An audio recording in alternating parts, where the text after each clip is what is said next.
talking to Dr. Al-Hadid and Dr. Lewis Baldwin. And of course, gentlemen, before we had our final commercial break, we promised that we'd give you an opportunity to talk about the book itself. I think that the two of you have given us an excellent overview in terms of what the book is all about. But the book is also, I understand, supposed to be marketed, or at least supposed to come out on the 6th of March. That's correct. And what we'd like for you to do now is to give us some information relative to the publication date and some of the things that are generally associated with the publication date and whatever during this last 6 minutes that we have. Yes. As you pointed out, the publication date is March 6, 2000, and it's 2002. I'm sorry, 2002, and it's published by University Press of Florida, and it'll be out in the spring, and we will have some autographing sessions here in the city. Tennessee State will have one, and of course Keebler Image Bookstore and some of the local bookstores as well as churches and mosques, because we are trying to really generate and stimulate an interfaith dialogue, and that's one of the central themes in the book. Even though we are using Dr. King and El-Shabazz as characters, the broader context is that interfaith dialogue, and the broader context also is that international approach thing. So I'd like for maybe Dr. Baldwin to take us through maybe the introduction and some of the themes that run through the book. Good. Okay, in the introduction, we basically set forth the thesis, and that is that Martin and Malcolm can be sources of dialogue for Christians and Muslims in their efforts to break down barriers that separate them, and also in their efforts to come up with solutions and responses, of course, to the range of problems that we continue to face in the community in terms of racism and classism and other problems. We want to try and reach as broad a readership as we possibly can, not merely people in the academic community or the academy. We want to try to reach Muslims and Christians even at the grassroots level. As you may or may not know, a lot has happened in this city over the years in terms of interfaith dialogue.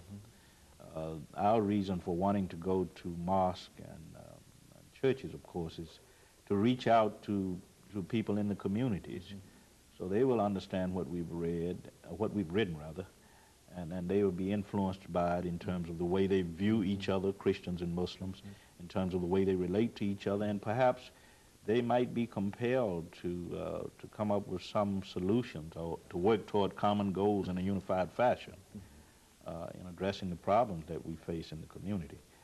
So that's our main concern, is to reach this broad readership. Now, in the introduction, we've set forth a thesis, and I mentioned that earlier. Chapter 1 treats Malcolm and Martin in relationship to culture.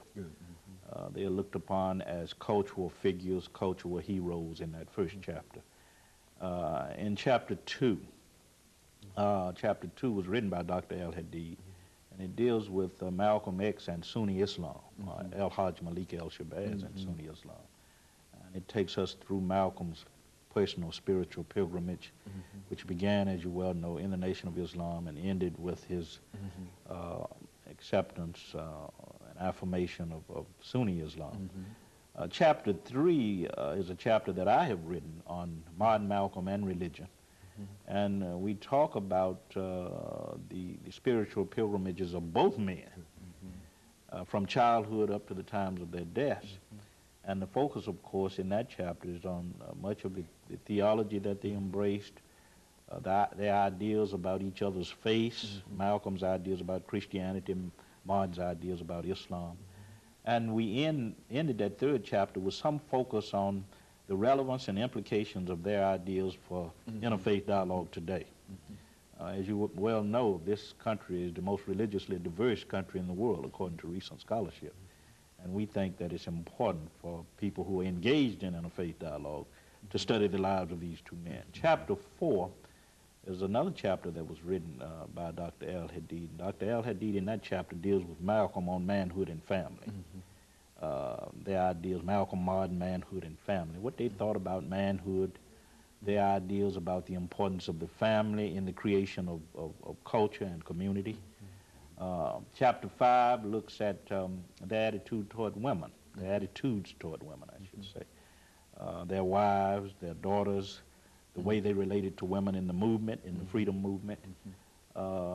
Chapter 6, of course, is on Malcolm, Martin, and young people, how they related to young people, their children, young people in the struggle, Black Power advocates, Student Nonviolent Coordinating Committee.